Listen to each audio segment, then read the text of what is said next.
The day has finally come. It is the Vision to Reality Lunch Seminar, and we are here at 7 right here in Houston, Texas, and we are about to get started. Meet all of the lovely guests, and I'm here to share some insight in business that is going to help bring people's visions to reality. Welcome to the first Vision to Reality Seminar. I'm so excited to have each and every one of you here. I know that a lot of you I've had the pleasure of meeting in person at various networking events.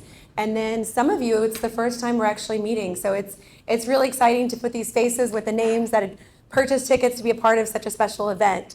So I know in front of you you're eating, but we also have a slideshow presentation. It is up on the screen, but you have a live copy of it. It's in the black here. And so as we go through the different slides, you can go through them there or take a look on the screen. Additionally, you have a folder, and this folder does have the opportunity for you to kind of jot down some things because this will be a bit interactive. I will want to know some of the things that you're writing down, so be prepared with whatever you write down to be comfortable sharing it with the group. And so as long as you kind of have gathered those items in front of you, we can get started. But again, if you don't have it right there, you'll see the bullet points. If you just go to the first slide. So I do want to just start before we jump right into the bullet points on birthing your vision. Just for those of you who know me, don't know me, or maybe don't know my full story, just to kind of give you a little bit of a background. For me, purposely, back now 7 years ago, I was able to bring my first vision to reality.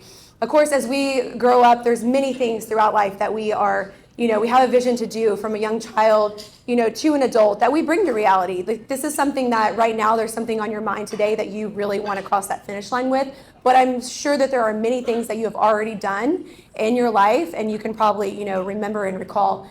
So for me to stand here in front of you, I think it's important, whoever you're listening to, whoever it is coaching you in your life, has been there, done that kind of thing. And so a short story, my first imaging center, which is here in the River Oaks area, not too far from 7, was actually a facility that I had a vision. I had a vision to open up my first imaging center, which is combined with a pain suite, to service the medical community.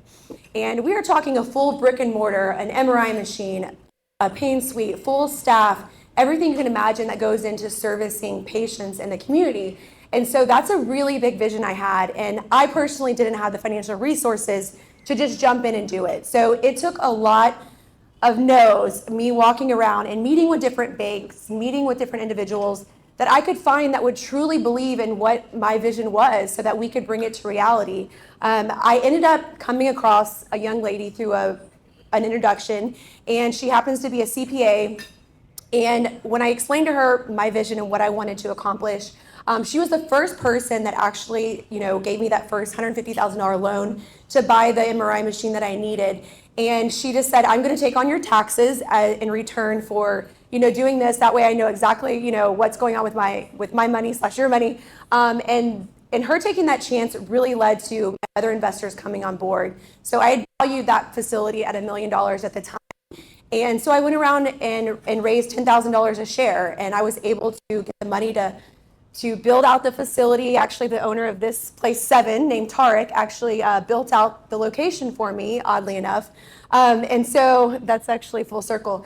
So he built out the location, we got the machine in, and we were servicing clients in November of 2017. And so that was one of the biggest visions to reality that I actually brought to fruition. And so I start there just so that you guys all know I'm standing here with advice to guide you on your own vision or your own journey.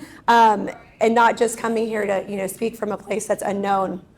So if you look at the first slide here, birthing your vision, we do have a folder there, and I want to know what your vision is right now. Like when you thought, I'm going to sign up for that event because I want to actually reach something that I've not been able to obtain. Surely I will go there and I will leave with something that is going to get me to the next level. So I want you to actually take a moment and I want you to write down, it might be one sentence, it might be a short paragraph, but what it is your vision is today that you are looking to bring to reality.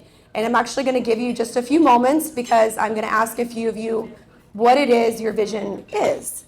And as you're writing, I find it interesting. I look around the room and there's a lot of people here that are doing amazing things, like have done amazing things, are in the process of it. And I think it's really unique that you continue to put yourself in front of the right people to get to those next levels. Because even for me personally, I have my own coaches, and we'll get into that as we progress into this presentation.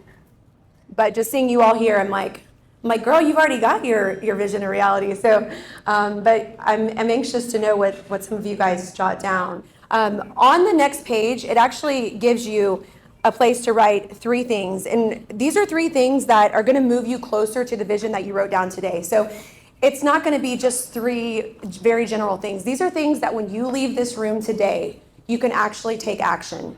And it might be a simple phone call that you've been meaning to make.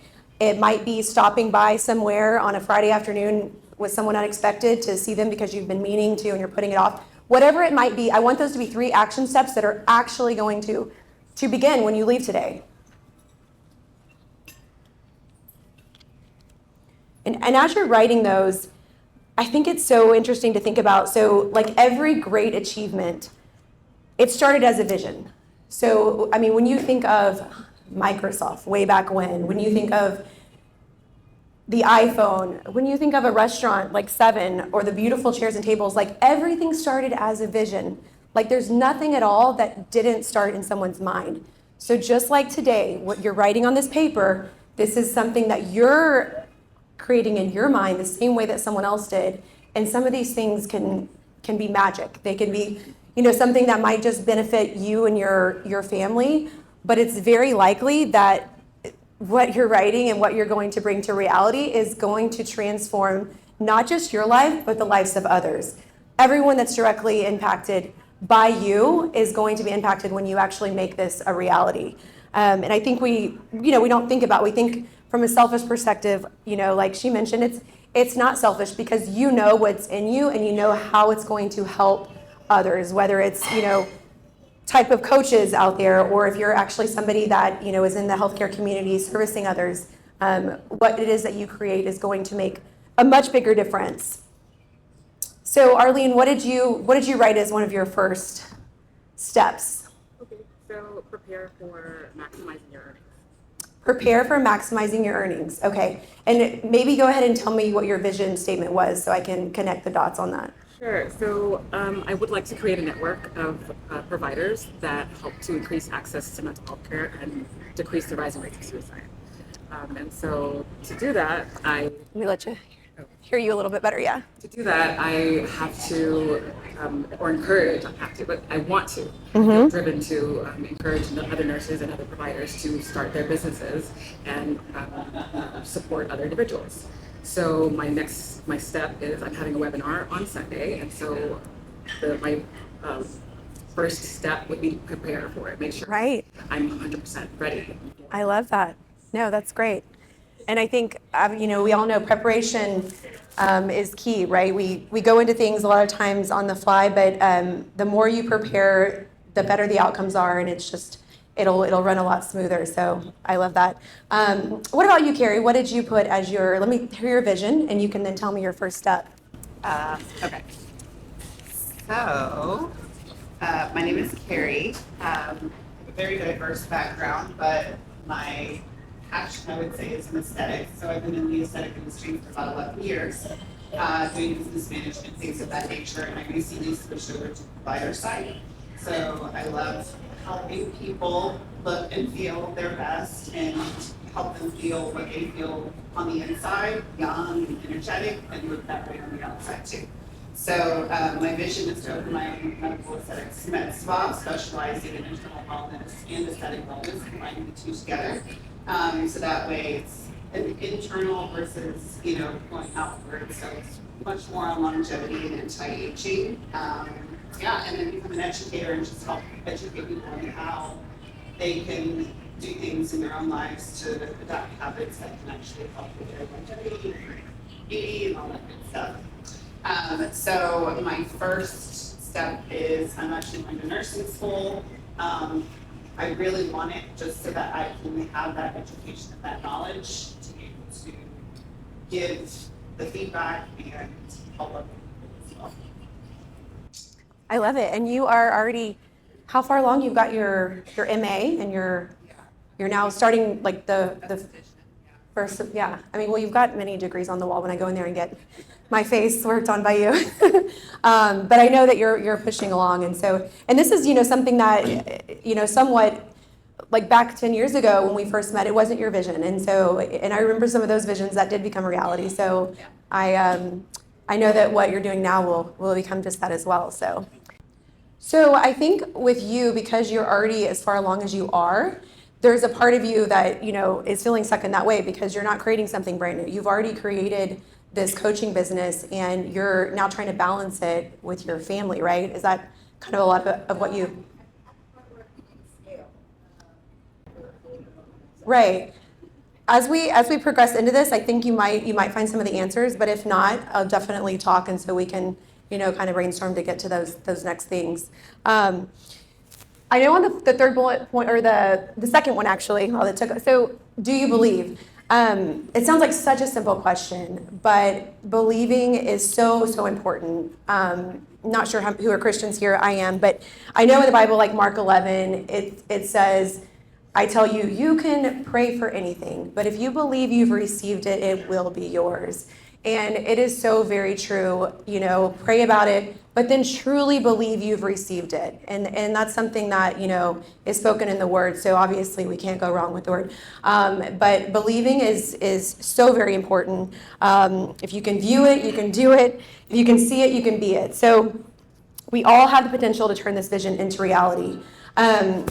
On the third bullet point here, which actually I have a third slide there, and it talks about passion and purpose.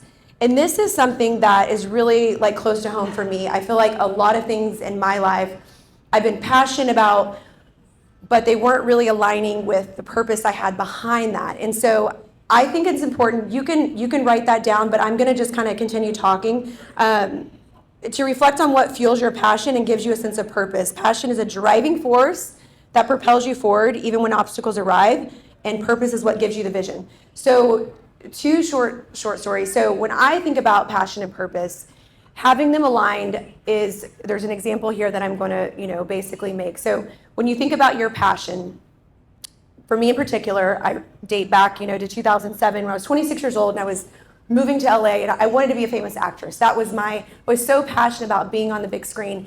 And back then my purpose was to be famous. And that is not a fabulous purpose. Of course, being young and naive and just thinking that that's what it's all about. And although there were doors opening, I was finding myself stuck. And if I look back and I shifted that purpose and I said, I want to be a famous actress and I'm passionate about it, but my purpose is to be famous so that I can have a platform to help prevent cardiovascular disease or whatever that might extend to, that would have been a much better purpose. That would have probably aligned my passion and things would have maybe come full circle for me. So I think those are things that we have to think about when we think about, okay, I'm passionate about this, I'm passionate about it, but what's the purpose behind that? Because if it's not where it needs to be, then it's maybe not going to end up where you want it to be. So make a point to know that. So that was an example of where it didn't work out. So then you fast forward. So I have a talk show called Hatching for Health.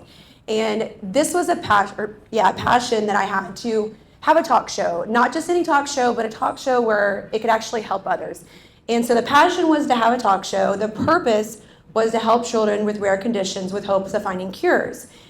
And that worked out for me. That show became a reality for me. There was a vision, became a reality. My passion aligned with my purpose. So knowing that, like taking time when you get time to write down that passion and purpose, like make sure that there's a greater, purpose behind what it is that you're passionate about. And if you think about things like, I feel like we hear this a lot, if you do the same thing today that you did yesterday, if you do the same thing tomorrow that you do today, you're going to have just ordinary results, right? And in order to have extraordinary results, you have to step out of your comfort zone and you have to do things that you've never done. So think about that. Think about things that you've never done that you need to step into, because you can't keep doing what you're doing. So that's something definitely to think about. So when we go on to the next slide is actually labeled, what is your blueprint? Okay, so business plans take your vision to reality. When I think of a blueprint, I think of a business plan, I think of a lot of different things. Like, if you put into perspective to the many different industries, if you think of a coach of a sports team, his blueprint looks very different than an architect's blueprint. For a coach, his blueprint is, okay, I've got Joey on first base, I've got Bob in center field. It's basically about who's on the field, what's the lineup look like. That blueprint looks very different from an architect that is, basically preparing what they're going to build for the builder. In addition, if you think about an artist, like Dior, whatever he was drawing, what it was that he wanted a seamstress to create. Like, these are very different blueprints. And so understanding that, I think, is important based on what it is that you're trying to create, and being able to begin to put that on paper, and just create that step-by-step blueprint to outline the path to achieve your goals. Without a blueprint, efforts get scattered and they're less effective. Like, this day and age, between social media and everything in front of us, if you don't have it on paper laid out, like, you're going to be extremely scattered, and that's just the reality of it. So giving your goals the action steps, and also having the right people around you to help you reach those ideas, because I think that's important. I mean, a lot of people, out there are jealous, or they just don't have your best interest at heart. And so making sure you're surrounded by the right people that are going to help, get you to that level. So giving yourself action steps, I think a lot of us have heard the SMART. Like, when you think of the word SMART, make sure your goals are SMART goals, right? And so how many of you have heard that acronym? Okay. Yeah, and so SMART, so specific, make them very specific, measurable. Like, you can't just put things out there that, like, you cannot measure. Achievable, which is for the A, relevant, time-bound, everything time-bound. And the time-bound part is extremely important, actually. If you go to the next slide, actually jump to the third one, where it's actually a timeline. So this is in your slides, but this is really important. So I own a personal injury business, and I decided one day, I present to a lot of personal injury attorneys, and I wanted to have a timeline. I wanted to have something that when I walk in, I can explain to them, your client is going to go from A to Z treatment, and this is the timeline that's going to be accomplished in. And that made such a difference in basically just earning that business, because they saw the time that I took to explain to them how we're going to treat their client and how they're going to move through each step. And when I look at this timeline, 1 through 7 for me is 4 months. The client should have treatment all the way up to their interventional pain injections in 4 months. And when I look all the way to 11, that's a 6-month timeline. That's a more serious, incident for a client, and they may or may not have even undergone surgery. And so if you can put together a timeline of what this vision to become reality is, it's going to, like, just bring things to life, because then you can go to it and you can say, okay, I'm giving this like 1 month. So I got to get from here to here. Like, what are the action steps to do that? Okay, perfect. I made it to here. Now I'm going to get to here. So if you can put a timeline together and physically or actually visually see that day in and day out, I think it's going to make a tremendous difference in bringing your vision to reality. So putting a date on it, so now if you go back to the slide before that, sorry, go backwards. So if you, so making it a reality. So setting that date, so you've got this timeline, right? And you're like, okay, from here to here, it's going to take this long. From here to here, it's going to take this long. But the very end here, put a date on it. That date might get extended, but put a date on it and accept that you really want to reach this, this vision, make it a reality by this deadline. Because if you don't, you're going to let other things interrupt that. So putting a date is extremely important. And the purpose of the timeline is just to give that day in, day out, to move through them. And I also think it gives us clarity. So clarity, the clearer you are on your goals, the faster they're going to happen in your life. So being able to see them clearly is definitely going to bring you closer to that. So when we talk about identifying resources, so I think it's a little bit, sorry. I know it's when we talk about identifying resources, I think we're on the slide after the timeline, sorry. It's kind of jump down there. And then one more.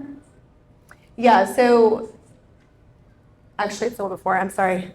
I jumped ahead, so go back. Yeah. And then one more. Okay. No, like, sorry, the other way. Yeah, right here. Okay, resources, sorry. So list out your resources. Very, very important. So I think every step that I've made and where I am today is truly from my resources. For me personally, it's been a lot about individuals. There's a lot of different resources you can think about, whether it's time, money, skills. People has been my resources and that I have latched onto to get to where I am today, to be truly honest. I think God puts people in our lives for a reason. Maybe even some of you here today, the relationship that foster amongst yourselves, or even with myself, might be it was all led to this moment, and this moment might take what you're trying to accomplish to that next level.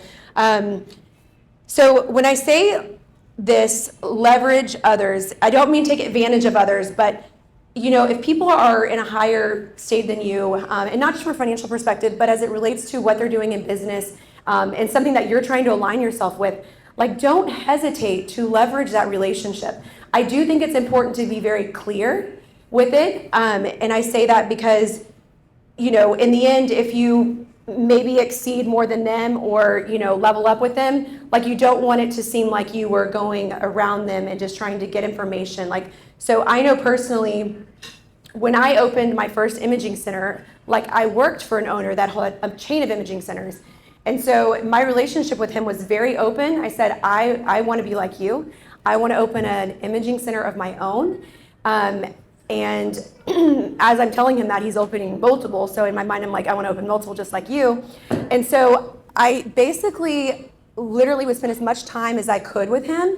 And everywhere that I, would go, like, we would have discussions on, like, how do I, create this location, and what are the details of it. And believe it or not, people are very open to helping others. Like, some people are not. They're basically gonna shy from that and block you out. But some will, and in the end, these are mentors. So think about people that are mentors to you. Like, they helped you, and they're the people that you're going to give credit to when you rise, right? And that's super important. Like, I know Raul Dewan is the individual that opened. He now has about 9 locations, but I still give credit to him, like I'm doing right now. Like, I wouldn't be here today if it wasn't for him. Like, he opened doors for me by just giving me words of wisdom and teaching me kind of the ropes.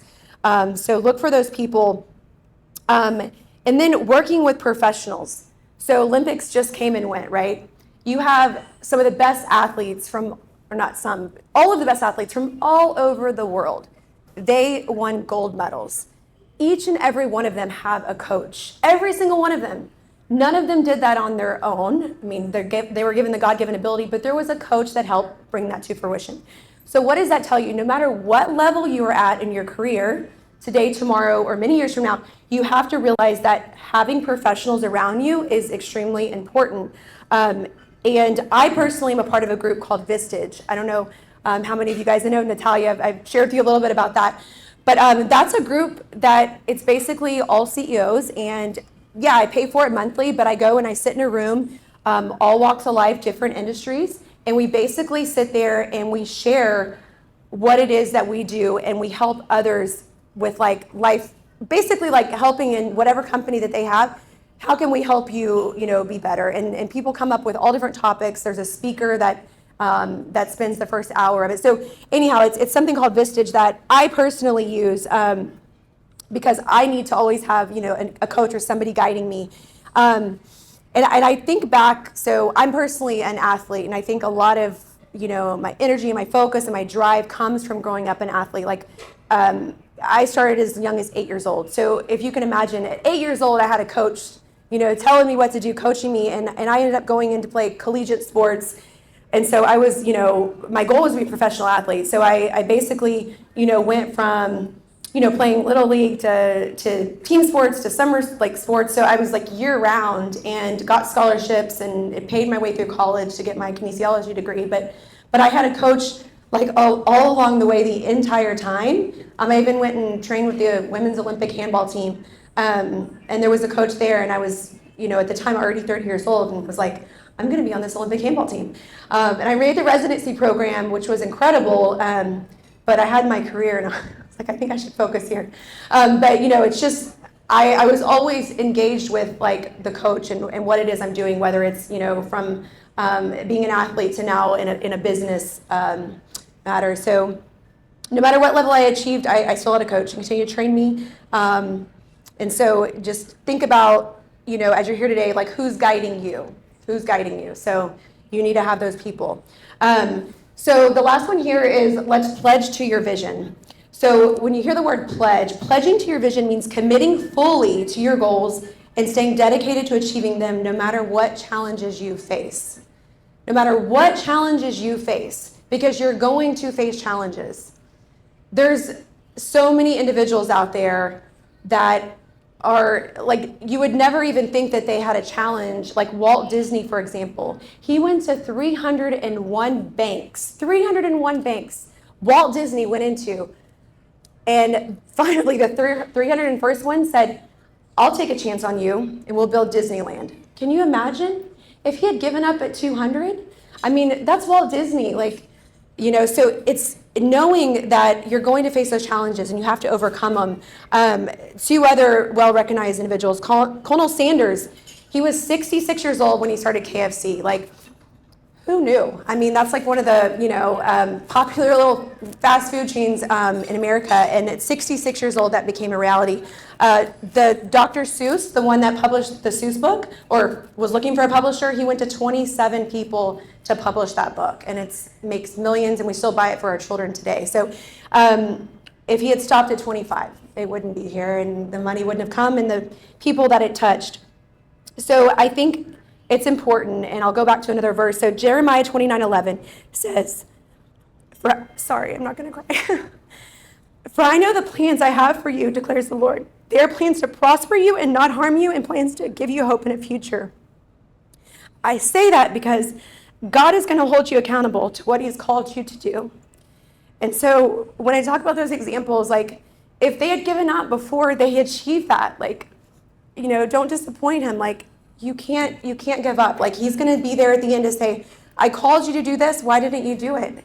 And so just know if it has that passion and purpose behind it, it's probably from God, and you want to cross that finish line for him. So we go to the next slide, mastering marketing. This is actually our final slide. And so I actually do want to pause for just a moment. And I want to ask at least two more people what their vision was. I'm actually going to ask you, Miss Brianna, because I just want to make sure we're keeping our vision in our mind as we're going through this. It's not long. I just short lived. My vision is to bring more vibrancy to the medical industry and bring more confidence to those that really need it. And be able to start a movement by being able to give away free wigs eventually when I am where I need to be financially in my business. I love that. What was your first step to make that happen? I need to think about it a little more. My NPI. Okay. So I've been working on that. I was trying to get my LLC for it, but I can't remember my login. I'm working on Yeah, you can get your NPI very easily. I can help you with that. Yeah. Give you the link. But yeah, you've already opened your company and have the EIN and the rest of I have it. EIN. I just have not got my LLC because I cannot remember my and I changed my phone number. It's a whole thing. But Okay. I'm working on it. Me and my husband have been working on it for a day now. So Okay, so get it done. yes, ma'am. Yeah, you're gonna get it done. Okay. Yeah, and you're gonna tell me that you got it done. Yeah, I know that you got here late, Brooklyn, but I'm going to put you on the spot here. We actually wrote down, what it is our vision is. We have many visions, but today when you come here, what is your vision to bring to reality? Hi, I'm so sorry that I was late. First week of school, 2 children. I think I separate my visions for personal and professional. I'm a business owner, and so my vision for my business is a luxury and conversion company. And so, actually, the role of rebrand, so I need to stop saying that. It's a custom and conversion company. So we take sprinter vans and we rip out the inside and put all kinds of different things in it. So my vision for Van Sharks is, well, next year I call it VHAG. You're the one that actually let me look at top of that acronym. Big, hairy, audacious goal for Van Sharks for 2026 is to build a vehicle and take it to SEMA with my entire team. I'm really excited about it. So what we're doing to achieve that is going to be really making sure that finances are stable so that we can make the investment to actually purchase something and purchase all the things that we need to make it cool, right? So that's my vision for myself professionally, and then my vision for myself personally is to be more timely because I struggle sometimes with calendar management. You're actually really usually good at it, so I won't get mad today. Natalia, I've known you now for a little bit, and yesterday I know you won an award for, was it Woman of the Year? Yeah, so she was telling me this morning, I'm like, and you're coming to my event? You're Woman of the Year. But she was a participant of a big gala last night, and but tell us what your vision is that you wrote down. So for me, I have my own business. I'm in commercial real estate, building multifamily, retail. But I feel like I want my business to be more than just growing revenue, and I want it to be where every day there's a daily win, and I can really build a team that I can leave a legacy, and they can leave a legacy, and so that I want to be able to have that relationship and understand people more and see how I can take these people and really bring them to a level where, as a business owner, a lot of people think we enjoy everything ourselves, but and they dream of when can I ever have that, and I want my team to feel like I can have that too if we can all work together. And so I really want to be a different type of business leader, and so that's my vision for my company. And meeting you, and I also want to be a part of some nonprofit because I don't just want a company to be known for building stuff. I want what we build to be different, and I want it to be and build something around it as well. Right, right. And when I met you for the first time, that's what, she was interested in Hatching for Help, the foundation I have, because, like she said, she wants to extend the money she's making to actually create things that can, leave behind a legacy, and her team to see that too, because it's like they see you as this successful business owner, but you want to also show them like the greater good that, can come with that. So, I actually have my, director of marketing over here, and Ms. Nina, who introduced me, who I got to meet through Carrie, so thank you. But so, as she knows, it is all about the numbers. So based on whatever it is you're doing, and it's from my personal experience, into the hands of those that work for me, it is all about how many people you call on, how many people, whether it's in person, over the phone, setting up those meetings. Like the more, I have her see 15 places a day, and that's a lot, going into different law firms and doctor's offices, but she does it. And I know she's capable of it because I was capable of it. So kind of putting together those call lists, or if it's not calls, it's meetings in person, and sitting, strategically and making the time to set up those meetings, because it obviously is going to be very impactful on where it takes you from a sales perspective. I think advertising, right? So you've got creative advertising. You want things that are going to be memorable. When you think of like the commercial, like Jake with State Farm, like it's just something that's so memorable, and we probably think of State Farm more than we do so many other insurance companies, or Flow with Progressive, So it's like just doing things and thinking outside the box to be creative with whatever it is that your company is representing, and you can do that in healthcare too. It's just take the time to make it appropriate, but you can also do that there. Strategy, it really is going to take you to the next level, like being strategic. And I think of, situations upon my, my own life where simple things about being strategic, like you could call on somebody today and they are not hearing it and they have no interest at all. And it's not because they're not really interested, it's just because it's not the right timing, they're not the right day for them. So, taking those no's right now and knowing that those could become a yes like weeks later, and going back to those same folks and not turning that off until it's a deliberate no. But so when I think of this as well, so the kind of a story of having partners with my first location. So I consider this a strategic move for myself. Like we talked about when I opened that first imaging center, financial resources were not there for me to do it all on my own. So even though I knew I was capable of doing it on my own, I needed other people's, to believe in me and to help me financially. to get that done. And so I did, and I went to some people that I knew and were actually friends of mine, and we did business together, and some were even family, and then some, ended up being complete strangers I got introduced to. But I think having the right business plan and the layout, like a pro forma, and showing them, okay, this is where your money is going, and this is where it's going to come to from a distribution perspective at some point in time.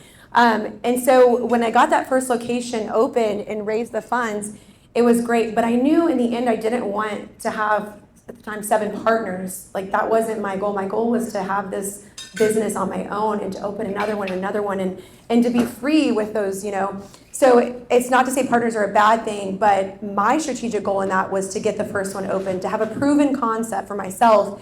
And when I went on to open location number 2, it was just me and one other person. Kept it simple, 50-50. And then as I went on, now the locations I open on my own. And so being strategic about how those things play out, like, money is great, but if they don't have the same passion and drive that you do, I think actually when I think about this, I think of Brooklyn here in a business that she runs, that she had a partner in, and the person wasn't passionate about it. They weren't all the things that she is, and so she was taking it to another level, but they were holding her back. And although they at one point were part of the financial resources, like, you have to know, I guess it's not easy, but you have to know when to cut ties. You have to know when, okay, I've got to figure out a way to buy this person out because they're not, the leader that I am, and I need to go to the next level. So be strategic with those circumstances, and I can help you with that. I know with raising funds, something that you were talking about, Brianna. Yeah.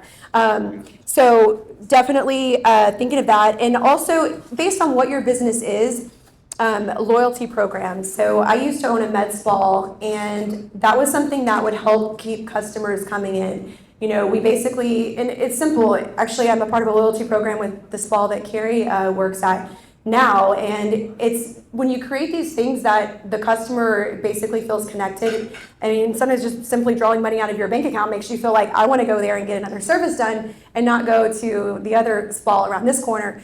But those things, like, they were impactful, like, to where, someone constantly is. And it's really just not about that, right? The loyalty part of it was like, hey, if you sign up and you pay $200 a month with our spa, you're going to get these services for, $200 versus $300. So there's value in it. And so, I don't know, or some of you, I now know what your goals are, but creating ways, point system, all of those things can really go a long way. So best channels and best practices. These are really important. So channels, when we think about channels, these are like the most effective platforms and methods that are going to reach your target audience, right? So you have to know, where is your audience most active? Are they social media? Are they going to be engaged with your email, content marketing, SEO, or just the traditional marketing where you're showing up in front of them? So taking advantage of, like, what are those proper channels, for your audience, and making sure that you execute those. Best practices I love. There's a lot I have about the best practices. So, these are proven strategies and techniques that, like, people have already figured out, right? When you think of best practices. And it sounds silly, but Chick-fil-A to me has some of the best practices in the fast food industry. I mean, you go there, they're polite, they're courteous, the employee training is immaculate, like, the culture there is just so different than a lot of places. And one of the unique things when I speak about Chick-fil-A is think about their values. They're closed on Sunday, right? They're closed on Sunday because the owners are Christian, but even greater or equivalent to that, it's for families. So anybody that works for Chick-fil-A knows that they're never going to work on a Sunday. So that is time for their family. So when they began that brand, they made that their value, and they held tight to that. That's 52 days out of the entire year that they're not even open to service a human being. So staying true to your values, because I will go on to tell you that they make more money per location than any other fast food joint or any other fast food restaurant in the country, including McDonald's, Subway, and Starbucks. They personally do between 8 and 11 million per store. McDonald's is like 2.5 to 3 million per store. Subway's like 500,000, and Starbucks is like 1 million. So on a per store basis, they're doing better, and they're closed like for 52 days. So it just shows how strong someone's values can carry them throughout, what they're trying to achieve. Also, so creating engaging content, I know we had touched on that, but something that I personally do a lot of, and it's just because I like, I don't mind being in front of the camera, but for my facilities, I personally create video tours of every location. Is it necessary to the right clientele? Yes. To the patient that's going to, end up in my location when they're deciding if that's where they want to go? Yes. To the attorneys that are going to send their clients to us when they're not sure, exactly. There's some facilities out there that, just very questionable. So being able to see that, and now whenever I go and present to a lot of the law firms, I actually put those videos up. I'm like, here's our Beaumont location, here's, and I allow for them to see that. So that for me was just creating engaging content. It gives them kind of that real life video tour. So when I think of actually and tell you like some of the projects you have, like, can you imagine like someone getting to see you walk through like the creation of, the next largest shopping center, like those kind of things you probably don't think of, but like people like seeing that, and especially for your investors, because I know you have a whole entire team of investors, them being able to grab hold of that in the way this day and age is. People love, seeing people show off what it is they're doing. So best practices, create engaging content, analyzing data, continuously improving based on feedback. So based on what type of business you have, like I think reviews are super important, good ones of course, but asking your clients for reviews and having them, just give the good part of whatever their experience was and have that honest opinion. And sometimes you do get the reviews that you're like, oh no, we got to take that down. And you're like, what happened?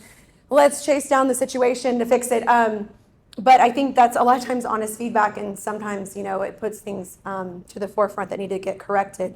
But these, together the concepts, just focus on using the most effective methods and strategic ways to create success. There are 2 other pages in here, and these are something that I just want you to take and kind of have on your own.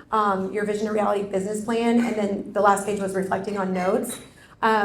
Remembering Philippians 4:13, he says, I can do all things through Christ who strengthens me. That's a verse that I'd like for you all to leave here with today. And I do hope that you learned something, were inspired, motivated, and eager to bring your vision to reality. And I would love to hear from any of you guys. We do have some vision to reality hats. And then our Birthing Brilliance book actually just launched, and so it's only available today. But this to me is something that I personally put in my pocket because it's pocket size, which I love. But it talks about those SMART goals. It talks about a lot of things that we don't have on our sheets, and just allows for you to be able to kind of pull it out and revert back to like, what did we say? What did we discuss? Like, I need to take action. Where's my notes? So it is something that you can, pick up, and it's Birthing Your Brilliance from the Conception Coach. So definitely, I also have the ability for any of you individuals to schedule calls. So where you bought the tickets is our website, Just Catch for Oxa. And so you can book a call there, and we can, go into the details, of a variety of things. It doesn't have to specifically be about what we spoke of today, but I'd love to help in any way. I know that I'm a business owner, and, the TLJ agency kind of brought this event to reality. Like, I think a lot of times we get caught up, about our business and our brand for our business, and then we open this company, and Carolina, you for example, like, but really it's you're the brand, you're the one behind all of it. And I think it's important to know that and focus on our individual brands, because those will go with you anywhere. If you get so caught up in focusing on one individual name as a business, and then sometimes people don't even realize that you're the name and face behind it. So, her agency has been really good about bringing this event to fruition, and I really love helping others. Like, it's something that I'm very passionate about, and I think I have a world of experience and knowledge. And sometimes people ask me questions, and I'm like, I actually know exactly the answer to that, and you don't even realize it, but it's like I just have so much in my tool bag. 42 years old to now, and I'll share my age, but it's like I just think about it. I'm like, goodness gracious, at 30 I was making my first million. So it's like, there are just so many things that, time flies, but I know that I have the ability to help each and every one of you in some form or fashion. So I encourage you to reach out so I can be available to you. And also I welcome your friendships, and thank you all so much for coming. Well, that is a wrap for the first Vision to Reality seminar. It was fabulous. So many amazing people here that came out to support and to also learn something that they can take away and implement when they leave this building, because that's what I want. I want them to begin taking their vision to reality as soon as they leave and make the most out of everything that they do in life and be powerful, strong, and believers in God, and you can go as far as you want.